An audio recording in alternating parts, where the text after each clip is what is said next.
Hola, buenas tardes a todos. Hoy vamos a realizar una jornada de la mano de FENERCOM en la que se van a tratar las ayudas de la Comunidad de Madrid para renovables al servicio del autoconsumo, almacenamiento y sistemas térmicos.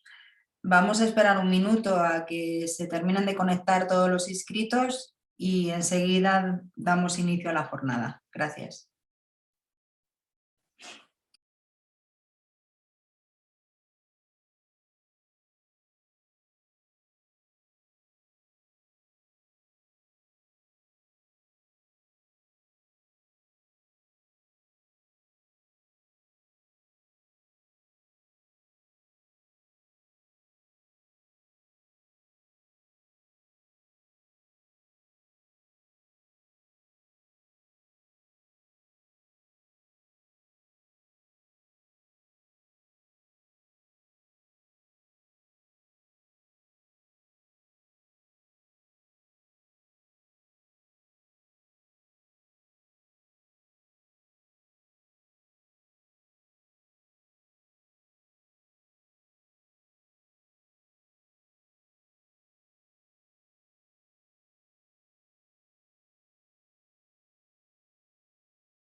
Bien, pues ya están casi todos los inscritos conectados. Vamos a dar inicio a esta jornada.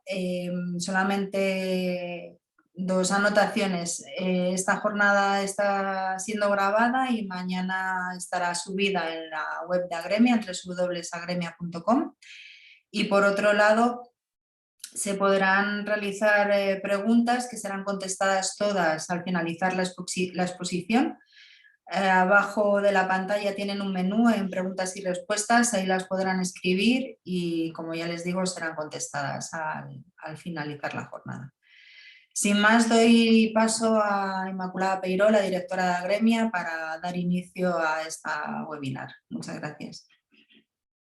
Muchas gracias, Ana. Gracias Ana, responsable de marketing, por organizar esta jornada.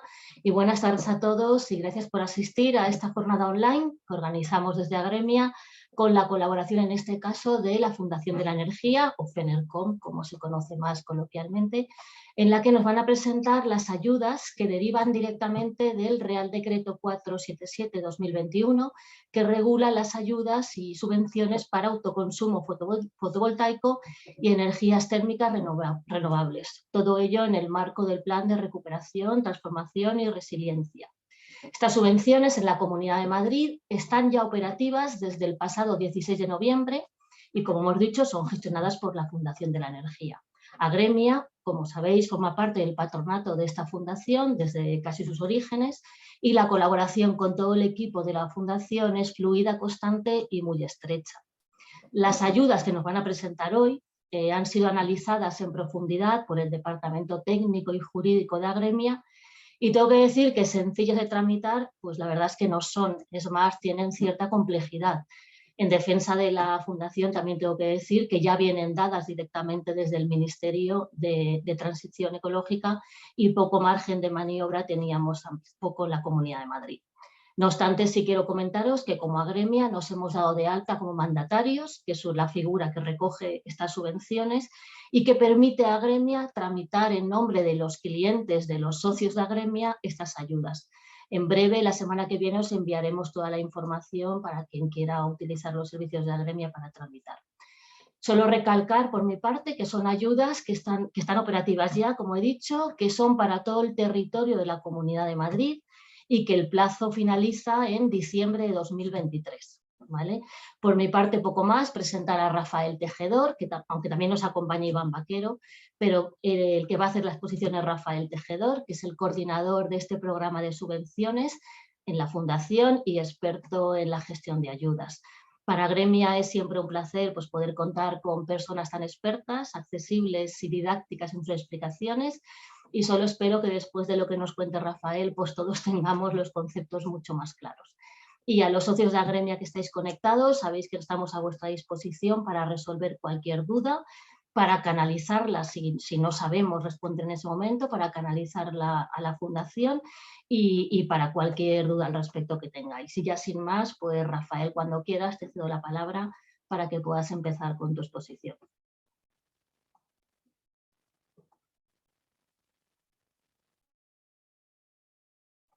Rafa, está silenciado. Disculpa que estás en... Sí, perdón, gracias. Ahora Inmaculada. sí, nada, gracias. Gracias, Inmaculada, y gracias también, Ana. Gracias a Gremia por hacernos partícipes de este foro para poder tratar de divulgar en la medida de lo posible este Real Decreto, cómo se compone, cómo se ha traspuesto al plan de ayudas en la Comunidad de Madrid y cómo estamos dando soporte con nuestra aplicación y con todos los posibles las herramientas que tenemos a nuestra mano para que se tramiten lo más fluida posible las subvenciones, los fondos y dando el apoyo técnico que podamos y el apoyo de consultas administrativas también a todos aquellos que quieran participar de este plan. El proyecto es un proyecto... El plan es un proyecto extenso con muchos matices administrativos, jurídicos, la naturaleza de cada solicitante, la tecnología y sobre dónde se aplica, el sector en el que se va a aplicar este tipo de ayudas, hace que haya muchos matices, muchas particularidades en los que, aunque aparentemente podemos ir desde cualquier tipo de actuación y siendo cualquier entidad jurídica o siendo una naturaleza, aunque no tengamos personalidad jurídica, podemos optar a todo, la realidad es que no es así. Poco a poco vamos a ir avanzando en el programa y veremos hacia qué tipo de ayuda vamos a poder optar. En cuanto al índice del programa, voy a desgranar lo más rápidamente posible en qué consiste. Proviene del Real Decreto 477, como ha dicho Inmaculada. Hay unas dotaciones presupuestarias, luego hablaremos de los destinatarios últimos, requisitos generales y particulares, qué actuaciones son subvencionables, las cuantías, costes elegibles y la documentación. Al final acabaremos con unos ejemplos para poder tratar de aclarar algunas dudas. En cuanto a la dotación presupuestaria, a nivel nacional 900 millones para autoconsumo, 220 para almacenamiento y 200 millones para climatización con fuentes renovables. En la Comunidad de Madrid disponemos de 87 millones, algo más de 87 millones para todos los planes.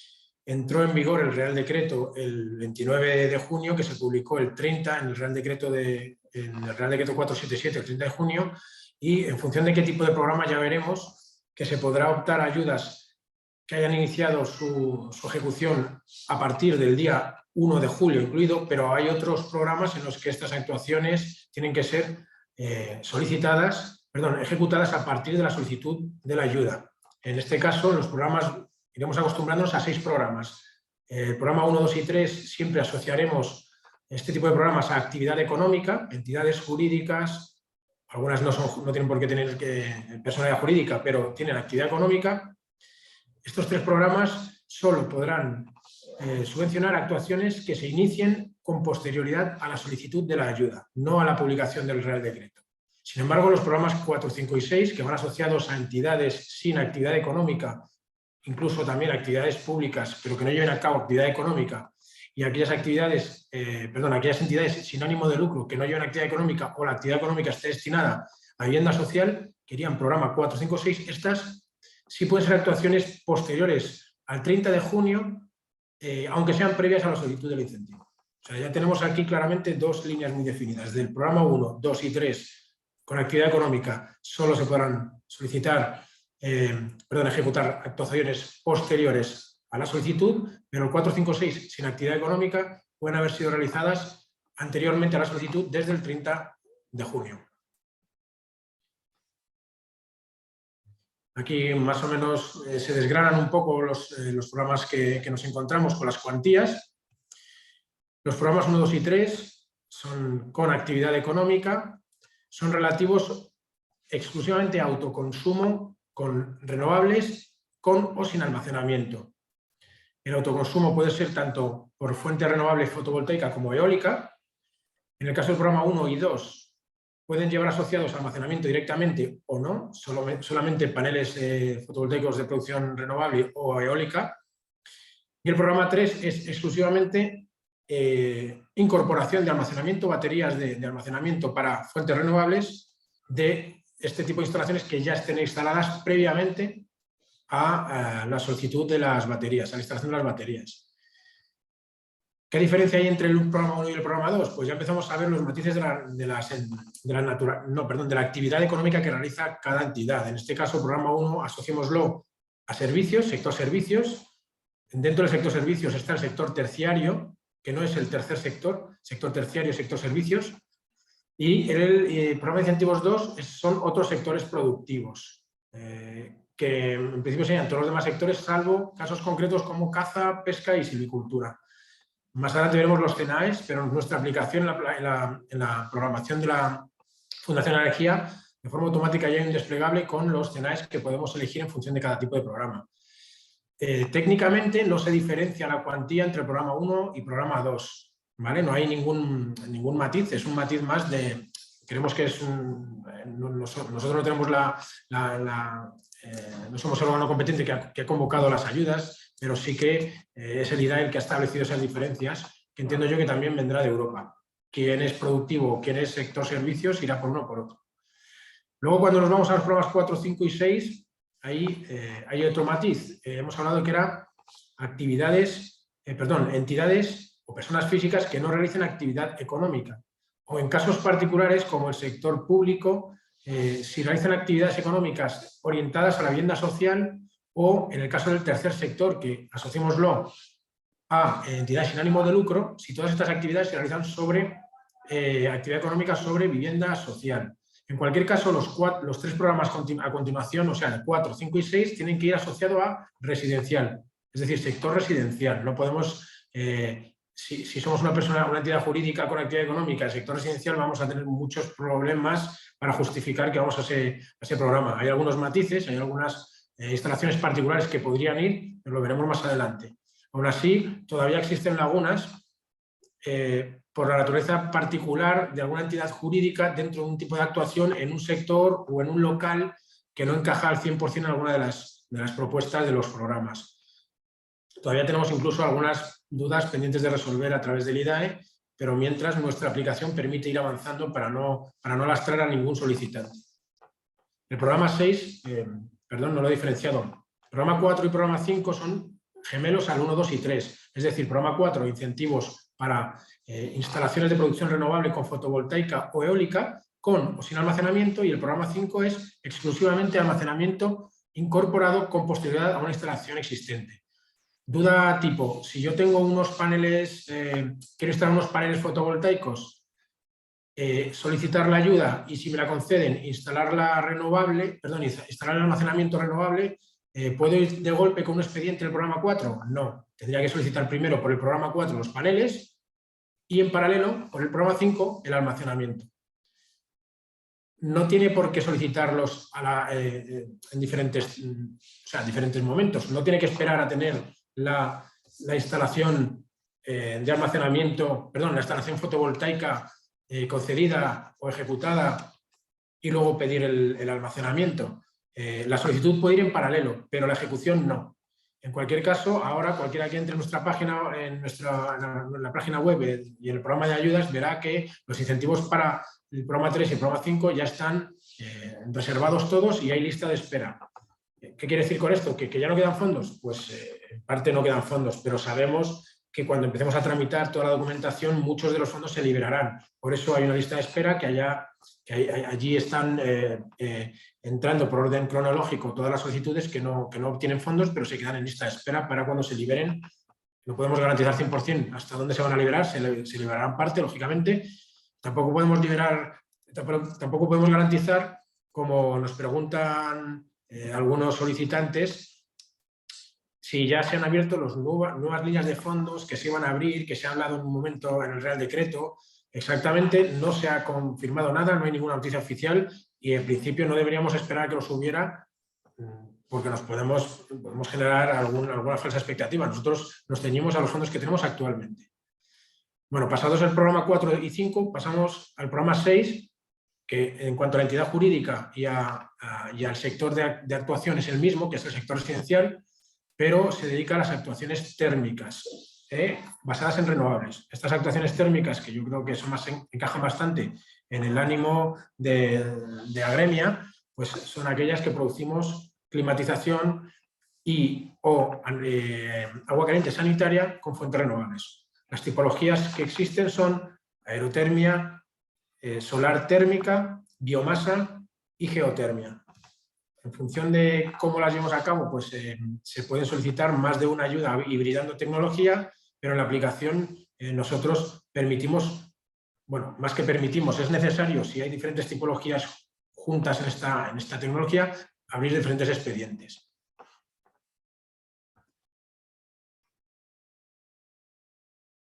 En esta tabla vemos un poco la complejidad de la naturaleza jurídica con la que nos encontramos.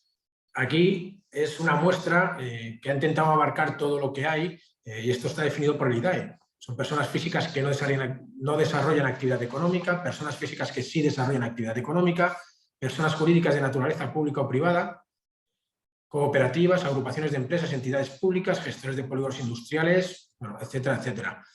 No quiere decir que una excluya a la otra, es decir, una persona jurídica de naturaleza pública o privada es una empresa, pero abajo también aparece empresas explotadoras, arrendatarias o concesionarias de la actuación en el ámbito de tu energía. ¿Qué quiere decir? Pues que una empresa de servicios energéticos, una empresa de servicios energéticos, al fin y al cabo es una empresa o es una entidad jurídica de naturaleza privada. Lo que sí es que se han tratado de definir aquí las figuras más representativas que luego se reflejan en el Real Decreto. En cualquier caso, estas figuras luego llevarán o no actividad económica y actuarán en una instalación de un sector u otro, es decir, puede ser residencial o puede no serlo. Todo esto va a ir marcando hasta dónde se puede acceder con las ayudas.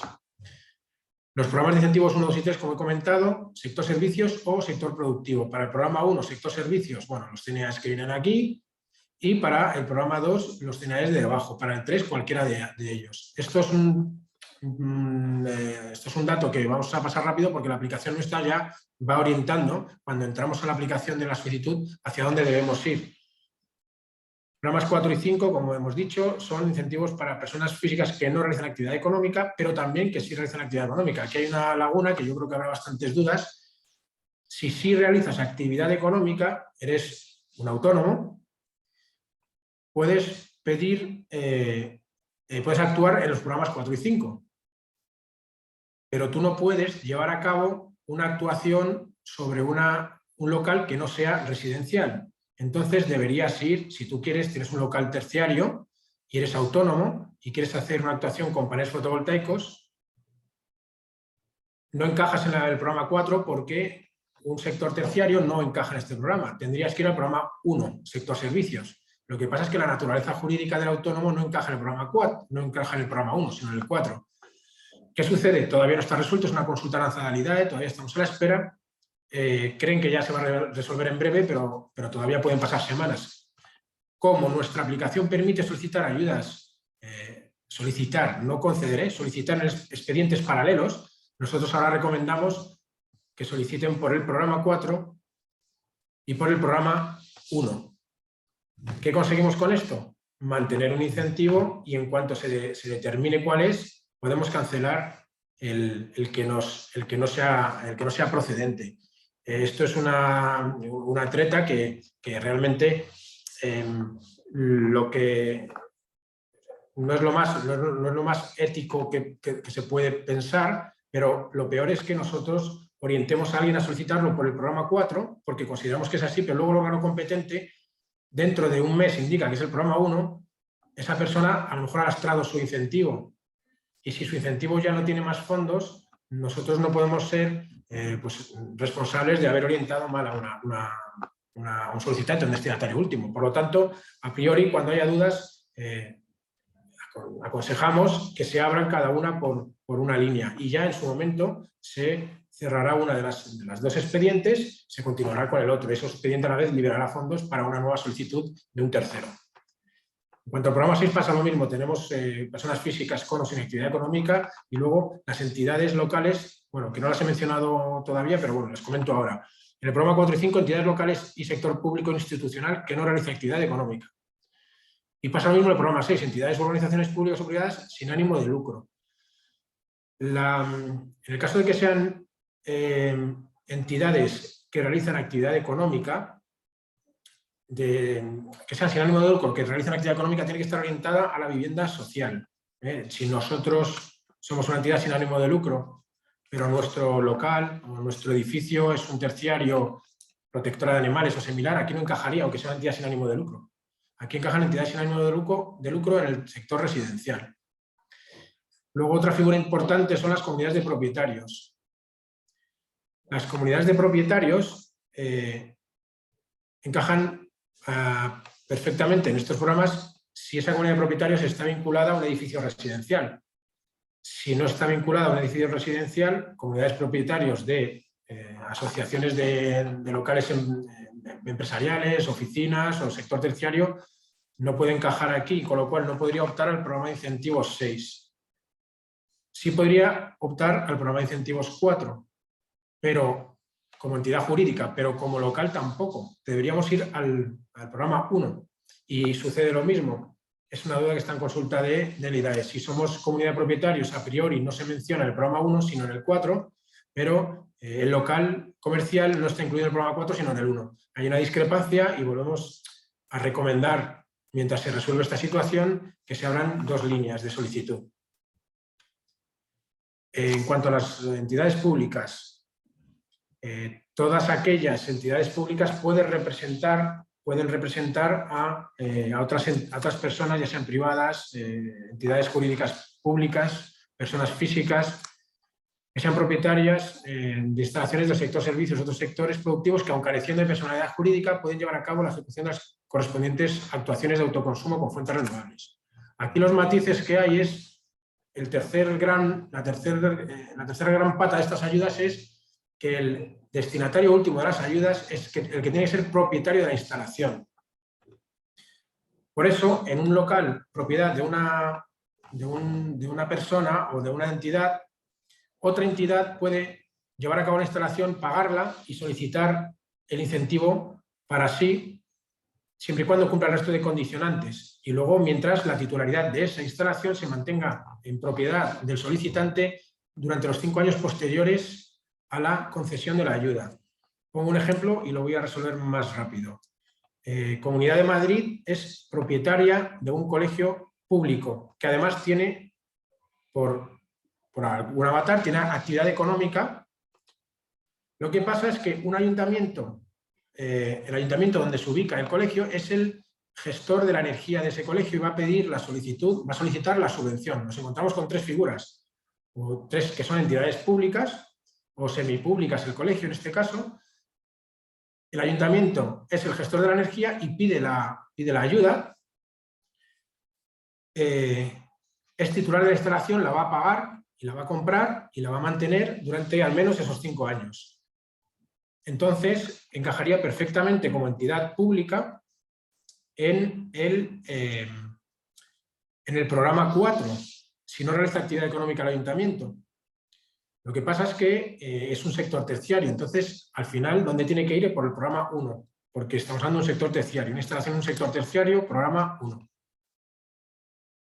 Sucede lo mismo para una entidad privada, por ejemplo, o incluso una instalación en una vivienda, en el que hay una empresa de servicios energéticos que le gestiona, tiene un contrato con ese titular de este unifamiliar, por ejemplo, de esta vivienda, gestiona la energía y decide llevar a cabo una instalación de mejora de las instalaciones térmicas. El propietario es...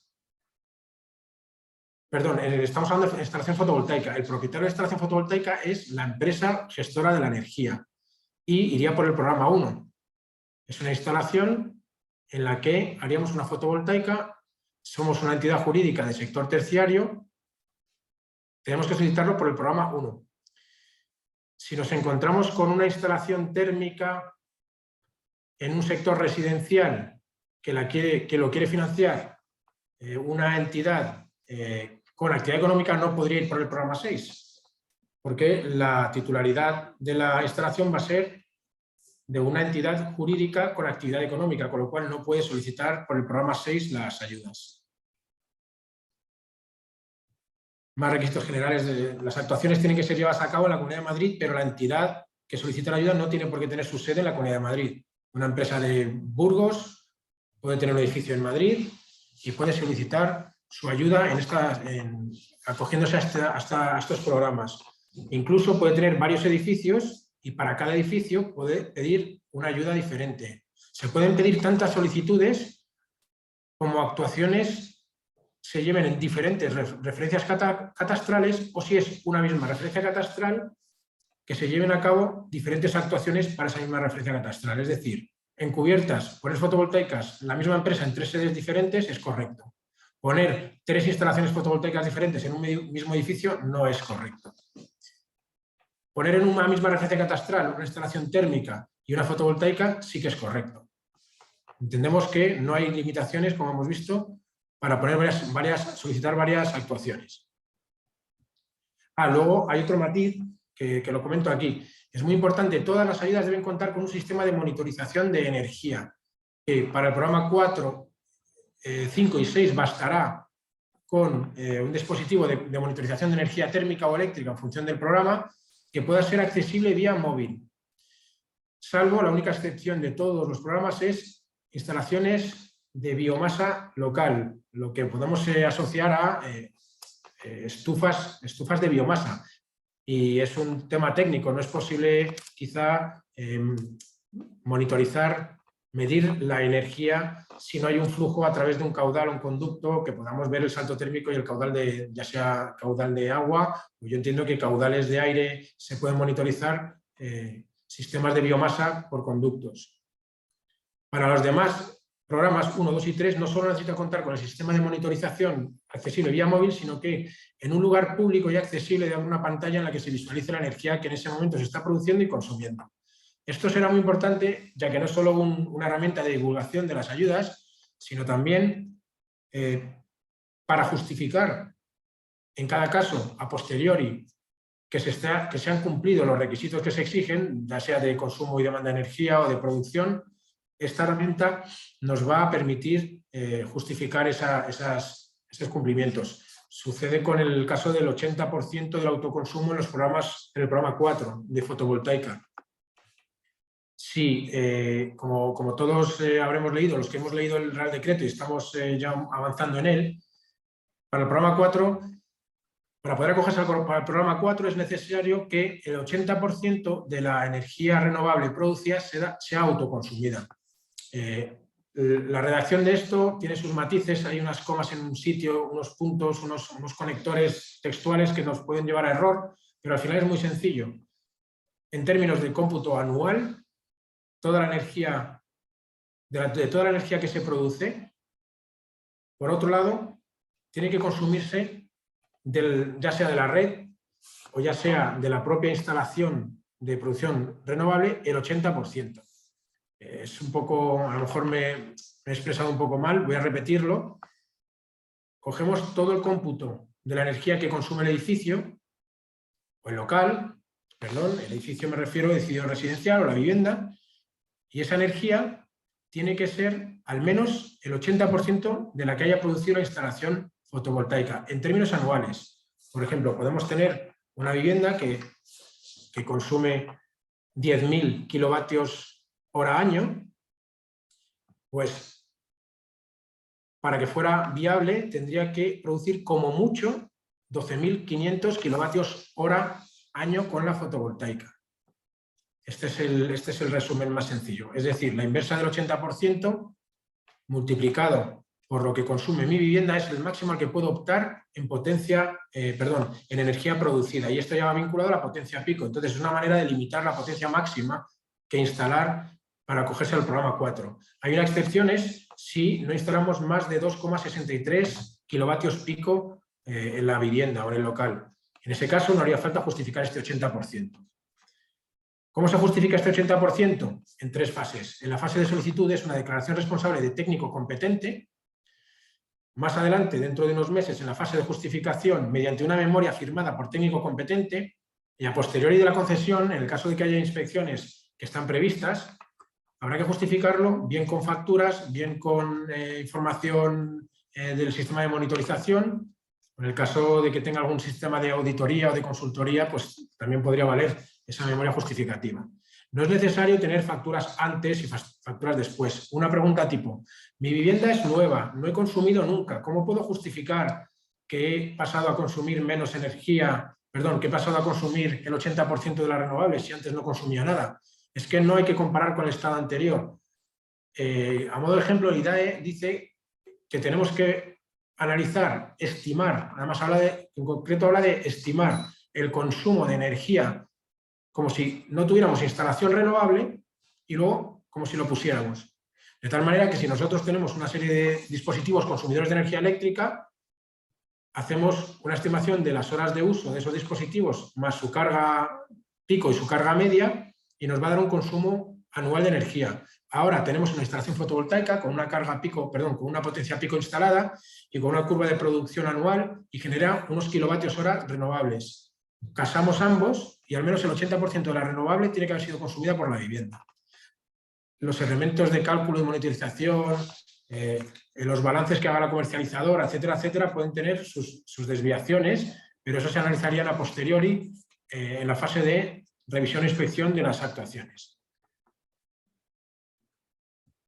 No sé si más o menos ha quedado claro este asunto del 80%, pero bueno, yo creo que sí, si no luego estaré pendiente de las ayudas. Hay un matiz importante. Todas las ayudas que se conceden, que se vayan a ser concedidas, los requisitos tienen que cumplir cualquier normativa vigente en su ámbito, ya sea en el ámbito del reglamento de baja tensión, media o alta, si fuera el caso. En el caso de instalaciones térmicas lo mismo, tienen que ser instalaciones con sus proyectos, si lo requiere el código técnico, o si lo que requiere el RITE, o si lo requiere el reglamento de baja tensión. Y luego tienen que ser finalizadas, firmadas por técnico competente y registradas en el órgano competente. Todo este proceso tendrá que ser completo. Nos llegan casos en los que hay gente que está solicitando la ayuda y no, sobre todo en el caso de personas físicas, proyectos 4 y 6, que nos dicen que no tienen esas memorias técnicas, que no las encuentran. Tienen que hablar con su instalador. Su instalador tiene que haberlo hecho de forma legal y tiene que haber instalado la instalación conforme al reglamento técnico o el código de baja tensión y lo habrá tenido que registrar en el órgano competente. Y para ese órgano, en función de las potencias, tendrá que tener una memoria o un proyecto. El único caso que es excepcional, que se haya hecho una instalación térmica de menos de 5 kilovatios, perdón, igual o menos que 5 kilovatios. En ese caso, no es necesario registrarlo. Pues esta persona tendrá que buscar a un técnico competente, que será el que le haya hecho la instalación y que le haga una pequeña memoria descriptiva de lo que ha hecho y, sobre todo, acogerla a lo que hizo el Real Decreto. Una memoria técnica para legalización a lo mejor no te exige que tengas un sistema de monitorización de energía, ni te exige ciertos datos ambientales que a lo mejor te están exigiendo en este Real Decreto, como pueda ser para la justificación del combustible de biomasa. Pues todos esos datos deben ser solicitados al instalador. Pregunta: mi instalador no me lo quiere hacer porque él ya terminó la instalación y le cuesta mucho trabajo hacerla y no lo sabe. Pues podemos tener un problema, porque esta memoria, este informe que se pedirá en la fase de justificación, tendrá que ser firmado por el técnico que ha hecho la instalación, con lo cual, si nos encontramos a priori y todavía no hemos hecho la instalación, busquemos un instalador que ya sepa de qué va esto.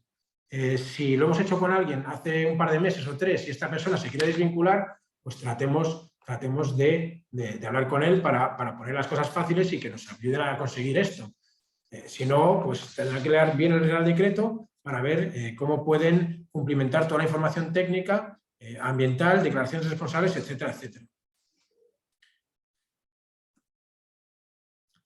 Avanzo con la presentación. Disculpadme si a lo mejor parezco un poco atropellado. Voy intentando avanzar y a medida que vamos avanzando en la presentación intento hablar de ejemplos, casos prácticos. Yo creo que se visualiza mucho mejor y aparte voy resolviendo dudas de las que ya muchos de ustedes se habrán planteado, porque a nosotros sí nos han llegado y hemos tenido que hacer el ejercicio de resolverlas. A ver, programas, los requisitos particulares. Bueno, esto es algo sencillo. Programa de incentivos 1 y 2, ya hemos hablado de los requisitos. En el programa 3 y 4, pues igual hemos hablado de las tipologías, pues aerotermia, solar térmica, geotermia y biomasa. perdón, estamos aquí en el programa 3, hay un matiz que es, nos preguntaban, y es muy habitual, yo quiero instalar baterías en un sistema de renovable de cogeneración que yo tengo y no es fotovoltaica ni es eólica. Bueno, si ese sistema tiene una acreditación de renovable y utiliza un combustible considerado como tal según las directivas europeas, un biogás, un bioetanol o similar, si usted acredita que ese combustible es renovable, podrá optar a las subvenciones de las baterías. Es verdad que es complicado y, bueno, y hay otro tipo de energías renovables que tendrían que ser objeto de estudio, pero cuanto más raro sea el caso, más difícil será que cumpla todos los requisitos del Real Decreto. Programa de incentivos 4, ya habíamos hablado, autoconsumo con fotovoltaica y eólica, con sin almacenamiento para sector residencial, administraciones públicas y tercer sector.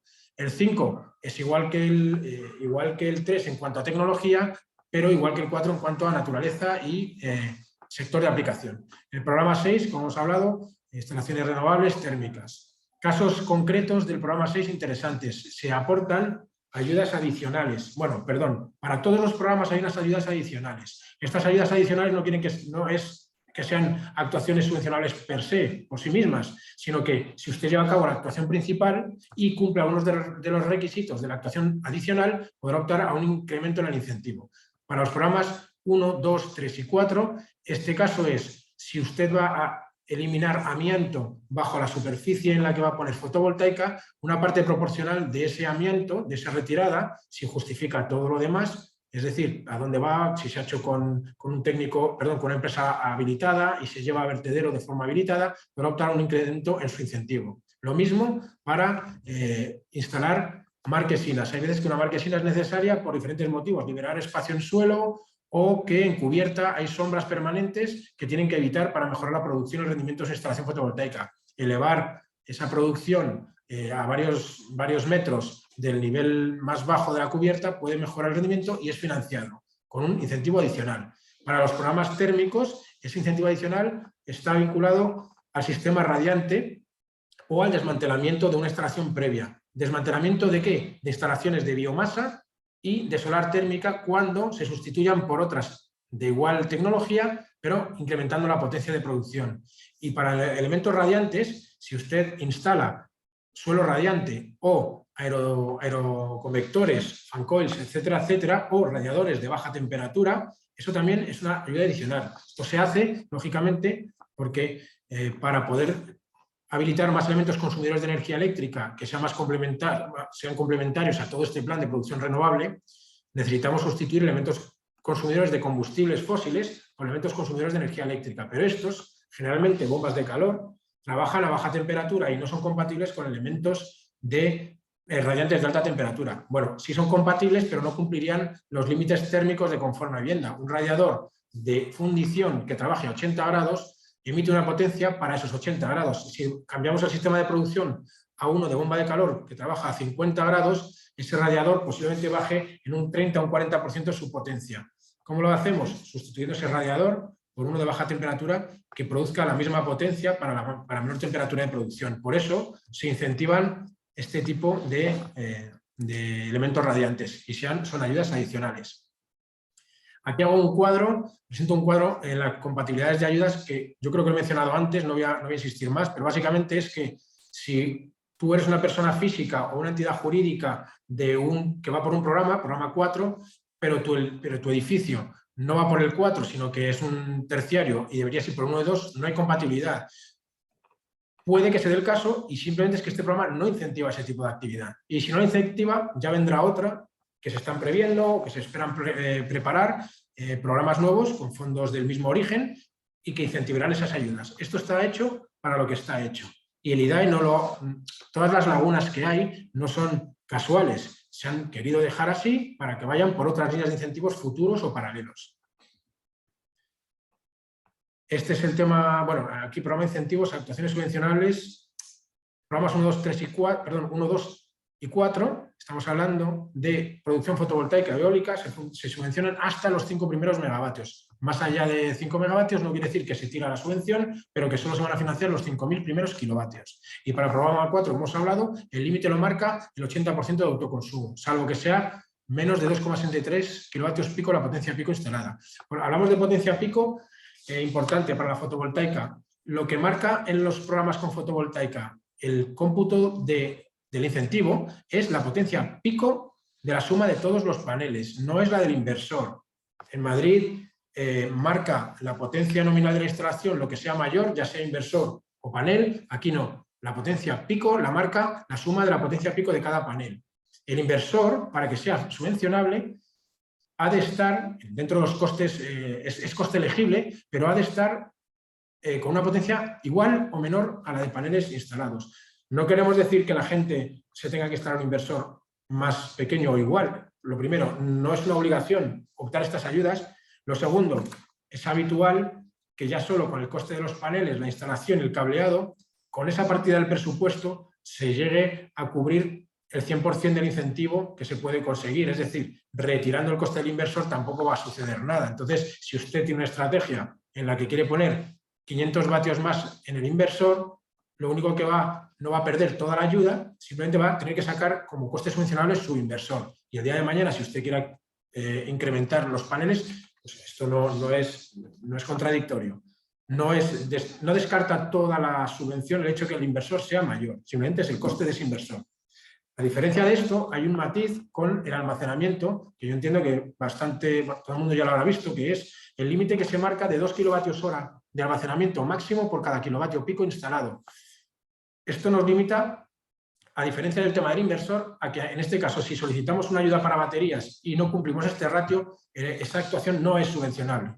No quiere decir que nos limite el incentivo por encima de los 2 kWh, sino que toda la actuación quedaría descartada como fuera de la subvención.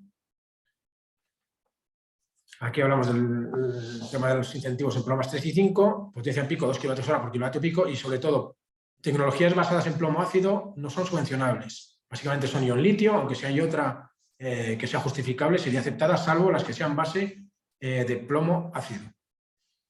En cuanto al programa de incentivos 6, la potencia pico del cálculo de la ayuda se basa en la potencia nominal de la instalación, ya sea la caldera de biomasa, para la solar térmica se considera la potencia pico 0,7 kilovatios por cada metro cuadrado y eso nos va a dar una potencia pico de instalación.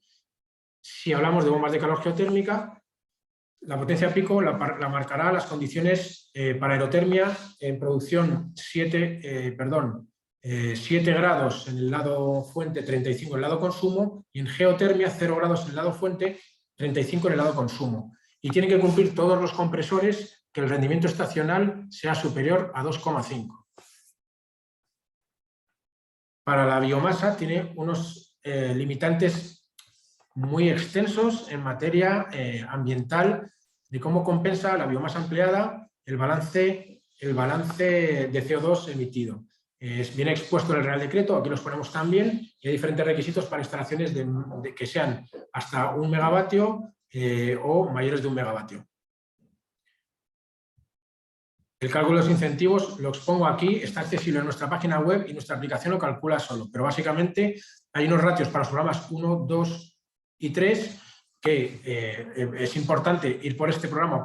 Lo que es importante entre ir por estos programas o por el 4 o por el 5 es que estos se ven limitados en menores ratio sobre potencia y aparte, en función de si somos pequeña, gran o mediana empresa, tendremos una reducción mayor o menor. Luego se sumaría un coste adicional, que sería el coste de la batería en su caso, o si llevamos a cabo retirada de amianto o marquesinas. Si nos vamos a los programas 4 y 5, es directamente la potencia pico por el coste unitario de por el ratio de incentivo de cada kilovatio. Con esto obtendremos una potencia máxima que nos dará el incentivo. Aquí no hay una limitación porque nos limita al 80%, como hemos hablado antes. Y en instalaciones térmicas tenemos unos ratios por kilovatio pico instalado hasta un máximo por vivienda o por edificio. Costes elegibles, importante. Tenemos los costes tipos a los que nos podemos enfrentar serán todos los que vienen al decreto, pero es importante hablar en la parte final. Tenemos limitados para la solicitud, la gestión de la solicitud de empresas terceras hasta 3.000 euros o un 4%, y el total, incluyendo la justificación, la fase de justificación o una auditoría de cuentas, en total sería hasta un 7% o 7.000 euros del coste subvencionable. Costes no incluidos, importante, los costes de personal, costes financieros, etcétera, etcétera. Es importante que, pregunta tipo, nosotros hasta la fecha, salvo que nos diga lo contrario el IDAE, estamos dando por válido una empresa instaladora que se vaya a ejecutar su propia instalación, no tiene por qué ser, puede ser objeto de la subvención, simplemente es que no van a ser los costes propios objeto de coste elegible. Pueden incluirse los costes de los paneles, de los materiales, pero no los costes propios. La documentación, bueno, en caso de documentación en fase de solicitud, es muy extensa. Hay una guía concreta en nuestra página web www.ayudasrenovablesmadrid.com. Viene al final de la presentación, os dejaré el link. Y ahí aparece, tenemos una guía de documentación en función de cada destinatario y dentro de cada tipo de actividad. Tenemos preguntas frecuentes, que son todas estas que estoy comentando y muchas más. Tenemos también guía de cómo darte de alta como usuario o darte de alta bien como delegado mandatario o bien como solicitante directamente. En nuestro programa, tanto un solicitante per se puede pedir su ayuda para sí mismo o para su empresa o bien acogerse a un delegado mandatario. Los delegados mandatarios meramente tramitan las subvenciones y no tienen responsabilidad de firma ni de justificación, simplemente se tienen que encargar de que la documentación va y viene en ambos sentidos de forma correcta. Es cierto que delegados mandatarios también son empresas instaladoras y gestionan a la vez instalaciones y las ejecutan, pero también están disponibles para acceder a ellos a través de nuestra web. Algunos ejemplos, y yo con esto termino, que ya nos estamos alargando un poco. Casos particulares. Me voy directamente, bueno, aquí estamos hablando de una residencia, un edificio residencial. Aquí los matices de los edificios residenciales para las instalaciones térmicas son muy interesantes. Hay una instalación muy interesante que es una comunidad de propietarios que lleva a cabo una instalación de renovación de la sala técnica centralizada de gas o gasóleo por una instalación nueva basada en fuente aerotérmica y que es viable. La pregunta es, no, pero yo no puedo cambiar de producción de gasóleo a aerotermia. Bueno, sí puede acceder también al cambio en cada vivienda de los elementos radiantes. O bien puede dejar como backup algún sistema convencional, pero realmente ya hay equipos hoy en día que pueden producir en condiciones renovables por encima de 55 grados. Si los elementos radiantes no son capaces de producir la misma potencia térmica al interior de las viviendas con menor temperatura, se pueden adicionar fan coils o similar, que son los que vienen como subvención adicional. En una vivienda, en un bloque residencial, cada vivienda puede optar a un máximo de hasta 3.000 euros si es aerotermia y hasta 3.600 si cambia, si instala suelo radiante o fan coils. Si nos vamos a un unifamiliar, sería este caso, a ver, perdón, edificio residencial viendo unifamiliar, pues tenemos el mismo caso. Y la opción, a ver, este caso es autoconsumo con almacenamiento. Bueno, este ejemplo no tengo aquí el de residencial, pero bueno, lo que voy es que ya sea un unifamiliar de 300 metros cuadrados solo va a optar a un máximo de 3.000 euros por la potencia aerotérmica y a un máximo de 3.600 euros por su suelo radiante. Sin embargo, un bloque de 10 viviendas que cambia la instalación centralizada y cada vivienda cambie también su suelo radiante, opta por cada vivienda a 3.000 euros por el cambio de la renovación de la sala térmica más 3.600 por el cambio de suelo radiante. Matices. Cualquier instalación de obra nueva también se puede incluir en este tipo de subvenciones si cumple el resto de condicionantes. Aunque la duda es, si yo tengo que cumplir el código técnico y se me exige un sistema renovable para la producción de ACS, ¿este sistema sería también incentivable? Sí, sí es subvencionable. Si yo tengo un edificio, para el caso del programa 1, un edificio nuevo que tiene más de 5.000 metros cuadrados al que se le exige un mínimo de producción fotovoltaica, también estaría incluido, si cumple todo lo demás, por supuesto, plazos, etcétera, etcétera. Otro detalle más, y ya vamos cortando en la parte de exposición, sería, tengamos cuidado con el límite del incentivo en función de la potencia. Mira, aquí hay un caso de 1.029 kilovatios pico instalados. Como mediana empresa, opta a una ayuda que equivale a 118.000 euros de un 12% respecto al coste. Si bajamos 30 kilovatios, pasamos de un 12% de la ayuda de 118.000 euros a 187.000 euros.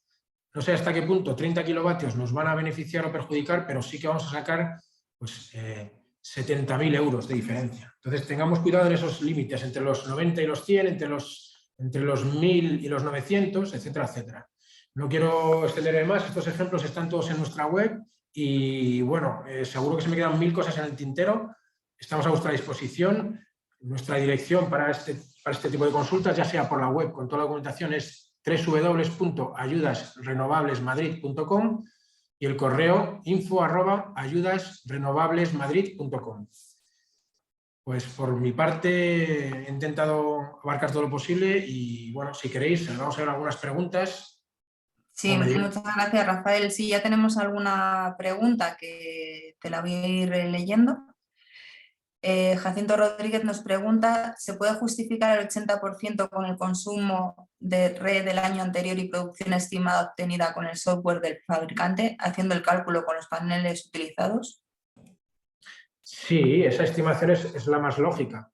Si nosotros consumimos hasta el año pasado sin fotovoltaica 10.000 kilovatios hora, por poner un número, y luego hacemos una simulación de los paneles que vamos a poner con las horas pico solares y nos da que vamos a producir como mucho la inversa del 80%, que es el 1,25, que serían 12.500 euros, pues estaríamos dentro de ese margen. Es una estimación válida, correcto. Perfecto. Félix Moreno nos dice, soy instalador y quiero instalar para mi casa. ¿Lo tengo que pedir a nombre mío en el programa 4? Sí, pero los costes propios no serían válidos. Es decir, si usted solicita la ayuda para sí mismo y usted se factura a sí mismo, eso no sería subvencionable, ese coste. Sí sería la factura de la instalación, me refiero, perdón, la factura de los materiales, lógicamente, sí lo puede imputar como coste subvencionable. Nosotros lo que sí pedimos en la primera fase, lo pide así el Real Decreto, es un presupuesto desglosado por un instalador, que en este caso no veo por qué no puede ser usted el que haga un presupuesto del coste de mano de obra, coste de la instalación, etcétera, etcétera. Lo único es que cuando se vaya a ejecutar la justificación, al llevar a cabo la justificación, se detraerá el coste de mano de obra ya que es suyo propio y no, los costes propios no se incluyen como subvencionables. Muy bien, tenemos otra pregunta. Juan Antonio García, ¿qué ayudas hay para edificios nuevos residenciales y compatibilidad con ayudas de IBI? El IBI sí es compatible con estas ayudas. Ahora bien, en función del tipo de incentivos que lleva acumulado a lo largo de los últimos años, si ese IBI llega a sumar, si el descuento sobre esta ayuda más la del IBI sí que imputan como ayudas europeas, puede superar en el caso de los autónomos, por ejemplo, el minimis. Entonces, si se supera, pues eso sí penalizaría. O en caso de otro tipo de entidad que tenga una limitación de un máximo subvencionable por los últimos años, superar a esa cuantía sí que afectaría en cuanto a la superposición de beneficios procedentes de fondos europeos. Pero como tecnología, como ayudas en una tecnología, no afecta a la incompatibilidad. O sea, cualquier municipio, habitualmente en Madrid, todos los municipios menos, creo que el Ayuntamiento de Madrid no lo bonifica, sí que pueden optar las ayudas y además beneficiarse de los descuentos del IBI.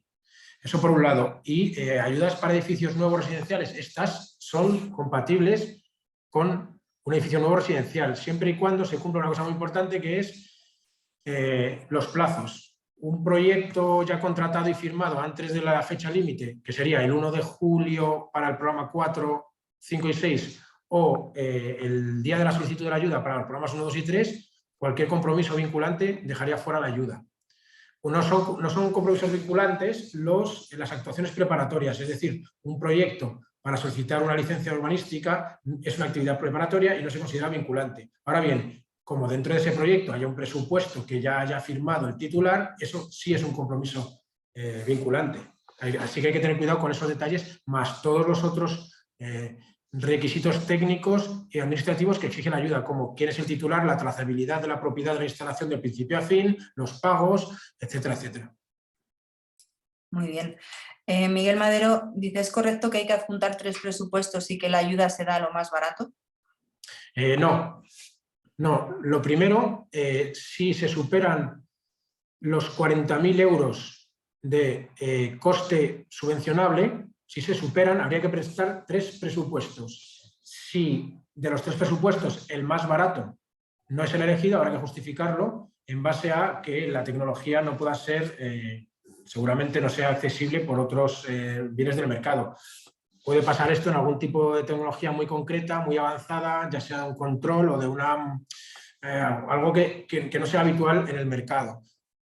Pasa lo mismo con los paneles fotovoltaicos, los inversores. Hay una tecnología de inversor o de sistema de analización de redes que por la necesidad de la tecnología del edificio tiene que ser de una velocidad que no está disponible en el mercado para reaccionar en caso de vaivenes de picos de la red eléctrica, pues a lo mejor se puede justificar. O en instalaciones térmicas, si hay un sistema de control muy concreto que vincula la instalación a otros dispositivos, en fin. Si la tecnología tiene su justificación y por eso encarece un poco el producto, se puede justificar con una memoria. Y eso al final será objeto de análisis para ver si ese presupuesto es aceptable. Si no, se minorará al máximo que tenga el presupuesto presentado. Yo lo que sí que recomendamos es que en primera instancia en solicitud vayan siempre a mayores, porque ya les minoraremos nosotros en caso de que así proceda. El peor de los casos es que usted ya de la primera fase no solicite el máximo que puede, luego sea consciente en una siguiente fase de que podía haber solicitado un poco más, pero ya no puede reservarse más fondos. Por eso, en primera instancia, prueben a mayores. Luego ya veremos si esa justificación técnica procede o no. Bien. ¿Sí? Bien. Manuel Martín, ¿en qué programa entraría una bomba de calor híbrida? Bomba de calor híbrida entiendo yo que producimos aerotermia con fotovoltaica o aerotermia con geotermia. En cualquier caso, hay cabida para ambos programas. Por ejemplo, si nosotros voy a poner el ejemplo de unos paneles duales, paneles que producen fotovoltaica y además sirven como captadores térmicos para calentar agua caliente.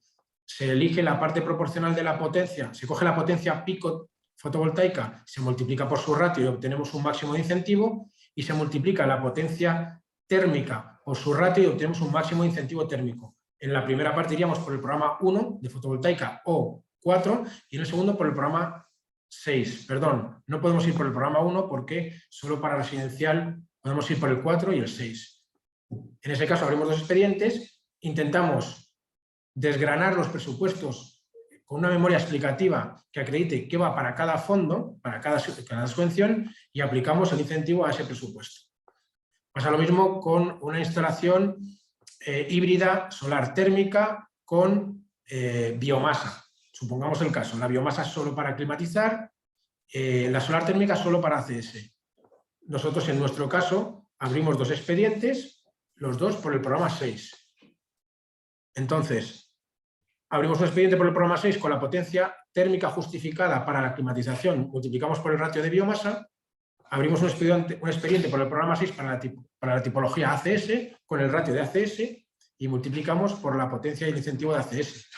Todo ello justificado técnicamente. Tengan en cuenta que al final, como vamos a requerir la legalización de esa instalación ha tenido que estar justificada técnicamente según el RITE ante el órgano competente.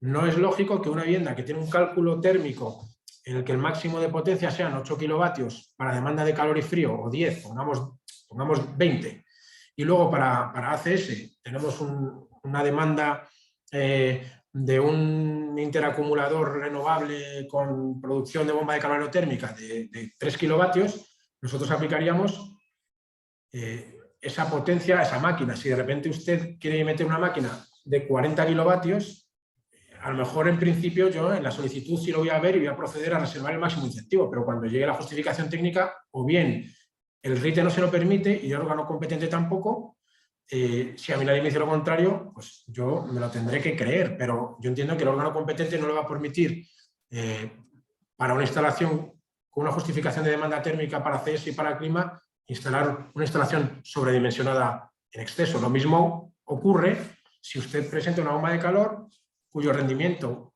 para ACS, para producir a 60 grados, no es renovable. Habrá alguien en algún momento dado en la administración que le diga que necesita cumplir el DBH4 y o bien consigue una bomba de calor que rinda lo suficiente como para cumplir el DBH4 o instalará otra fuente renovable. Nosotros ahí no somos competentes, pero sí que nos apoyaremos en esa documentación oficial para acreditar que todo lo que ha ido solicitando usted en el expediente es correcto. Rafael, solo una cosa. Manuel Martín especifica que la bomba de calor híbrida se refería a bomba de calor con caldera a gas.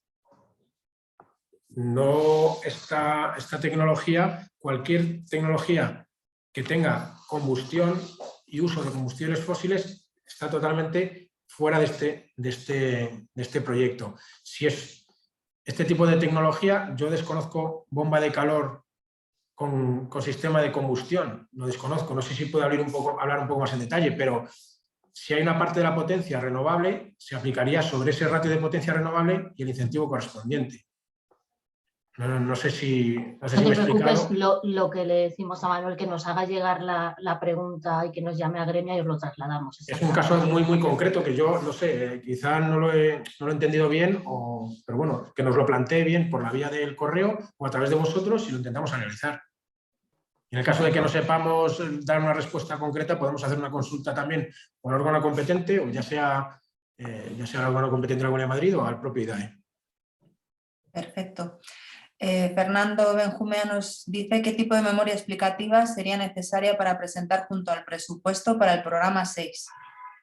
En fase de solicitud, si todavía no se ha hecho la instalación, no podemos requerir, lógicamente, a alguien que no ha hecho una instalación la memoria justificativa que se presenta ante el órgano competente, pero sí que cuando esa primera memoria puede ser una previsión, una estimación técnica firmada por técnico competente de lo que se va a hacer. Nos hemos encontrado con gente que nos ha presentado todavía sin haber hecho la instalación, pues una memoria con lo que él cree que necesita, en función del incentivo que quería, pero estaba totalmente desacompasado con lo que necesitaba su vivienda. Y le hemos remitido a que vaya un técnico competente, que le haga un preestudio. No tiene por qué ser un proyecto, porque si tenemos menos de 70 kilovatios, no es necesario un proyecto, pero es una memoria preliminar. Incluso si es de menos de 5 kilovatios, ni siquiera hace falta una memoria, pero algún documento que justifique por qué va a pedir una bomba de calor de 15 o de 20 o una biomasa de 40, esa memoria en la primera fase tiene que ser al menos estimativa, una previsión, pero sí que sea firmada por un técnico competente. Si luego ya en la siguiente fase vamos avanzando, sí que se pedirá una memoria realmente justificativa de lo que se ha instalado, así como el órgano competente para la legalización nos va a pedir pruebas incluso de puesta en marcha. Nosotros no pedimos las pruebas de puesta en marcha, pero sí que pedimos que ya la instalación real instalada sea acorde con lo que se ha instalado realmente y lo que requiere la norma. De acuerdo. Nos comentan, soy instaladora y si nuestro cliente es una constructora que el destinatario último quiere que se le tramite la ayuda, ¿quién tiene que tramitarlo? ¿La constructora? La tramitación de la ayuda lo puede hacer a través de un mandatario delegado o lo puede hacer el propio solicitante o un representante del solicitante. Eso es en cuanto a la tramitación. Ahora bien, en cuanto a que la instalación tenga que tener una trazabilidad de que la propiedad sea continua constantemente del titular último, es decir, pues que contrata, ya sea con la instaladora o con el promotor, el contrato de la instalación, la factura y la justificación económica del pago de la instalación, eso ya es otra cosa diferente. Pero en principio, de cara a la tramitación, lo puede hacer o a través de un mandatario delegado, el titular o el propio titular a través de sí mismo o de un representante. Bien. Francisco Daniel Maldonado, ¿las ayudas son solo en la Comunidad de Madrid? No, o sea, estas ayudas sí. Uno de los requisitos que he indicado es para cualquier instalación en el ámbito geográfico de la Comunidad de Madrid. Sea o no el titular residente de la Comunidad de Madrid o la empresa no tiene por qué estar ubicada en la Comunidad de Madrid, pero la instalación sí. Otra cosa es que son a nivel nacional y en otras comunidades autónomas hay otros órganos instructores que están gestionando estas ayudas, pero nosotros no tenemos ahí competencia. Perfecto. Manuel Lamo, cuando el usuario propietario de una instalación subvencionable no pueda tramitar su legalización por causas de fuerza mayor en relación con el instalador que se la ejecutó, ¿podrá intervenir en la legalización y tramitación de la subvención un segundo instalador acreditado o contratado para este fin por el usuario propietario de una instalación? Bueno, ahí hay una especie de... yo lo llamaría laguna, pero al final el instalador es el que está obligado o el que está requerido por el RITE a hacer la legalización de la instalación. El titular está obligado a contratar a un instalador habilitado y el instalador a hacer la instalación, firmarla y legalizarla. Que luego se ven casos por ahí en los que un tercero asume la responsabilidad, pues yo ahí no me meto, pero si la instalación la hace un instalador A que desaparece y luego hay un instalador B que asume todo el riesgo de esa instalación, lo firma y lo legaliza como si lo hubiera hecho él, pues yo ahí a lo mejor hay una trazabilidad que no se puede demostrar y la administración, y en su caso la ICI, pues puede aceptar lo que le presenten, porque tampoco se podrá demostrar si el instalador ha sido el que realmente lo instaló o no. Pero eso es una laguna que yo ahí, bueno, más que una laguna, es una especie de zona gris que yo prefiero no entrar. Bien, Jacinto Rodríguez, sobre la instalación de inversores de potencia nominal superior a la potencia pico instalada, quitando el inversor del coste elegible, ¿se podría optar por la subvención? Sí. No, lo único que hacemos es que de la factura, cuando vengan todos los costes desglosados, los 2.000 o 3.000 o 4.000 euros del inversor se retirarían, pero el resto sería subvencionable. Perfecto. Juan Antonio García, ¿sistemas de aerotermia para alta temperatura serían subvencionables si están homologados para compatibilidad con sistemas de emisores de alta temperatura? Sí, siempre y cuando garanticen el SPF superior a 2,5. Este apartado del SPF, en teoría, será según marque la ficha del fabricante, y esto será según la norma, creo que es la 14811. Si en esas condiciones, a esa temperatura, el SPF es de 2,5 o mayor, serían válidos. Si no, no sería considerado renovable. También, si el fabricante no dispone en la ficha técnica de un SPF normalizado, se puede presentar una memoria técnica firmada por el fabricante que garantice que a esa temperatura su equipo rinde en esas condiciones, y en ese caso esa memoria será objeto de estudio, claro. Bien. Tenemos una última pregunta. ¿La solicitud de la ayuda se hace en el momento de la aceptación del presupuesto o una vez terminada la obra? La solicitud de la ayuda para el programa 4, 5 y 6, que es personas físicas sin actividad económica, otras entidades públicas o tercer sector sin actividad económica, se tiene que empezar la instalación a partir del 30 de junio, es decir, el 1 de julio sería el primer día en el que podía empezar a hacer la instalación, aunque solicite la ayuda ahora. Para los programas 1, 2 y 3 se tiene que iniciar cualquier actividad relacionada con la instalación por el carácter incentivador posteriormente a la solicitud. Cualquier documento vinculante y que ya demostrara que se iba a hacer esa instalación previa a esas fechas que comento, ya sean programa 1, 2 y 3 o 4, 5 y 6, descarta la ayuda. Ahora bien, se permiten actuaciones preliminares, tipo estudios de impacto ambiental, solicitud de licencias urbanísticas, etcétera, etcétera. TRTs para geotermia, cualquier actuación preparatoria no se considera actuación vinculante. Pero lo que más marca un compromiso es un presupuesto. Como aparezca un presupuesto dentro de la documentación firmado por el destinatario último antes de la fecha que he marcado, sería descartada. Esa solicitud ya quedaría descartada. Muy bien, Rafael, pues por ahora ya no hay más preguntas. No sé si hay algo que reseñar para dar por concluida la jornada. Pues nada, por nuestra parte, gracias por la atención, muchas gracias Inmaculada y Ana, gracias a Gremia, animaros a que solicitéis, que seáis comprensivos. Hasta ahora estamos teniendo cerca de 1000 mails al día y más de 250, 300 llamadas en el buzón de los teléfonos. Hacemos todo lo que podemos, hay muchísimas solicitudes y que la gente no tenga paciencia y que se anime a solicitarlas. Por favor, también que accedan a la información disponible en la web que hemos indicado.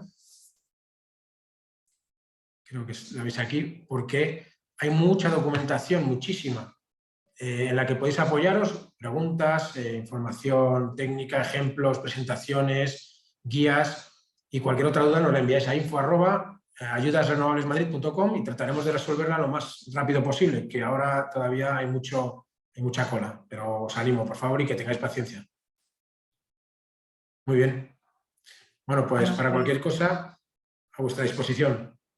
Perfecto, pues entonces damos por finalizada la jornada. Recordar que mañana estará subida para quien lo quiera volver a ver en la web de Agremia, en la página inicial. Muchas gracias. Gracias. Muchas gracias.